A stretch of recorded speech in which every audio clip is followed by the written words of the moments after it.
Mbaniriza kadde kano mwasibye mutya muli mutya mwenna mwenna abafollowinga Faadi TV ogine mbeebaza mbagamba nti mwakola kyamaanyi okuba nga mwasubscribinga ne munyiga ne kadde Mpuuga munnange y'omu ku abagobeddwa mu kibiina ekya NUP era nga munnange amabaluwa gafulumye eri abo abakaadi holders oba ticket holders banyini kaadi be bajjeeko ebifo. Jjukira nga twolekera omwaka ogwa 2026 ogenda okubeeramu okulonda. Jjukira nteekateeka byonna byonna ebiina kati bimuteekateeka abagenda okuba nga babikwatira bendera babikwatira abaana bakwatira bendera ebibiina byonna ebyenjawulo mu ggwanga Uganda biri mu kweteekateeka.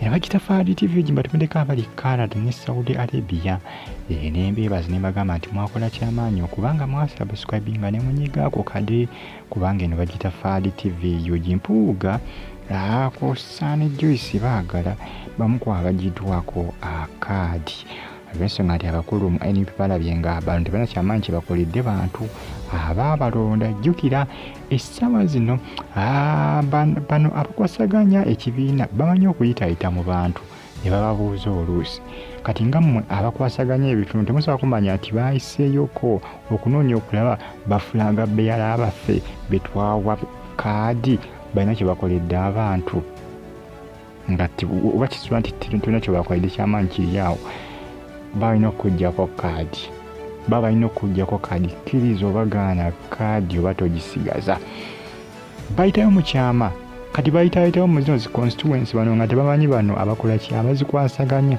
Imagine ye n'abamu ku abo be balonda abamu ku bano abagiddwako kaadi nga tebamanyi mbona gye bakulembera nga tamanyi oba bakulembera mu east oba mu north nibannange ekikambwe kino gwe bagyeko kaadi kuliko Gimerwanga Wanjiru municipality waliwo Juliet Nakabuye ono Nakabuye Kakande Woman MP we Masaka City waliwo gwe bayita Bedi Bwanika.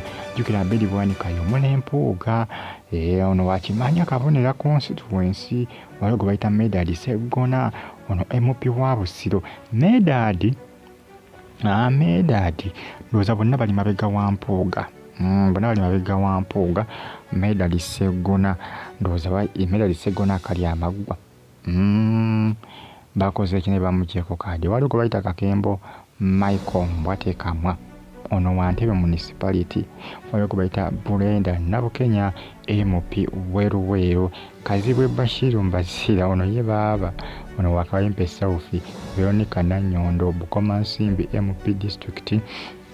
Amafias Mpuuga ono Wanyindo Mukungwe Mpuuga ndoza mutegera bulungi 5 bamukazaako 5 abamu.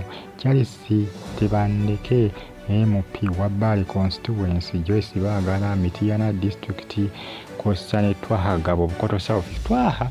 Jjukira mapaka obamu omusimbi ndoza okuva mu kibiina ekya Piero Lyo kya Muhoozi ndoza bamuwaayoko ku musimbi n'emmotoka yali empyattuku ekisawo ky'ensimbi ezaali empeteefu. Bano bonna bakoze eki babadampinze babaggyemu obwesige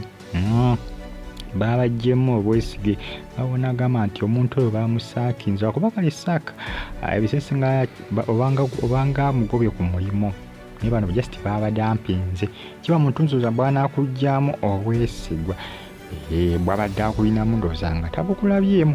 Mpuuga ne banne bamu ku abagiddwako zi kaadi Twahagabo ye baabaye kyamazima ye batayitaza kugisigaza kubanga ye kyamazima omusimbi yagulya musana tuku tugenda mu campaign mwaka ogwa 2026 ndowooza okulonda kuli osi mu January ye ndowooza campaign zinatandika ndowooza nga mu gwa 8 oba mu gwa 9 ndowooza nga mu gwa 9 mu September campaign zijja kuba zitandika. Tulinze tulabe nga munnange bano bokaadi bazibaggyeko abamu ku abo bagamba nti bakyusa oludda abala bagamba nti tebalina kye bakoledde bantu. Abantu abasinga bakoze ki balabye nga kaadi zaabwe ziyinza okwonoonekerawo. Lemanya ebisesinga ebibina oluusi bimanya kye birina okuba nga bikola. Ebisesinga oyinza osindikayo omuntu n'omuzza omulundi ogw'okulala n'akakana nga kaadi yammwe kwegamba nga egudde butaka. Oluusi nga temuyinza omwoza abantu ne bagaana okumulonda nga tena kyabakoledde. Kati awo ekibiina kiba kirina okutambula ne kiraba omuntu gwe twawa kaadi alina kyakoze bwe tunaamuzaayo taaleetera ekifo kyaffe kwonooneka. Kuba ebiseera ebisinga oluusi ebibiina bino bitageetinga oluusi bwe babaddeyo n'ekifo katugeze Mityana district nga baddeyo ne Joyce Baagala. Balina okufuba okulaba nga Joyce Baagala okutonda okunaddako anaalitairinga ekifo ekyo abantu banaamwesiga ne bamuwa obululu, banaamwesigamako ne bagamba nti Joyce tumwongere akalulu. Bwe balaba nga tekijja kusoboka bagamba nedda. Ebiseera ebisinga oluusi kirabibwa n'ayonka. Musooka ne muyita abantu ne mulaba alina ky'abakoledde. Ate ebino oluusi bisinziira nnyo ku nsonga ate kano ke kaseera akaakati ebiina biba birina okuba nga biteekateeka abagenda okubeera bafulaga beyala. Guno gwe mwaka omutuufu era kino ekiseera ekituufu okunoonya abalina okuba nga bakwatira ebibiina ebyenjawulo abayinza okubeera bafulaga beyala. Mpuuga ye bamugyamu Obwesigwe olw'omusimbi gwe yafuna mu gavumenti. Ensonga z'enkozesa mbatambula akadde kano ku mitimbagano egya social media bagiyita Faali TV gimbeebaza likinga commentinga ate osubscribinga onyige ne kale bamuyita Mpuuga abasinga gwe bayita bitaano bamukazaako lya kido abaye bamukuba akafaananyi bamukuba ekifaananyi mu kyebitaano ne bannange Uganda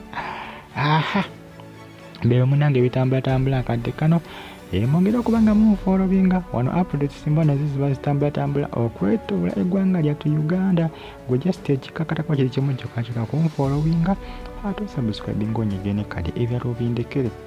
Gwe subscribinga ebyalo bindekere otulosirike kye osale n'amagulu owanike.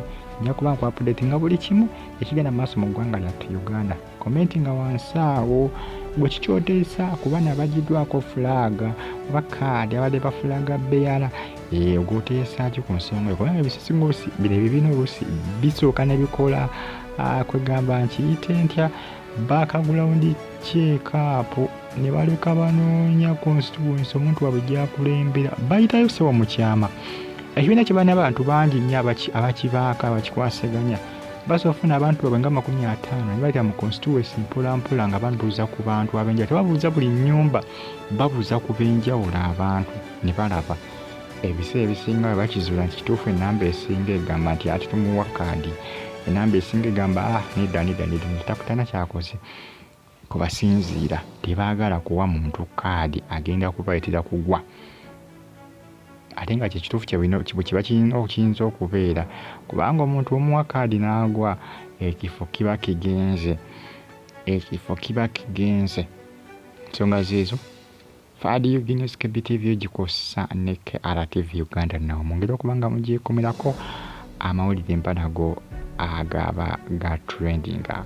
Faadi Guinness KBTV gikosa ne KRTV Uganda nawo abali Saudi Arabia mu kibuga Riyadh mbebaza mbeera bulungi mbaagala nnyo mwena bano babiri bombi baba mmye kaadi bano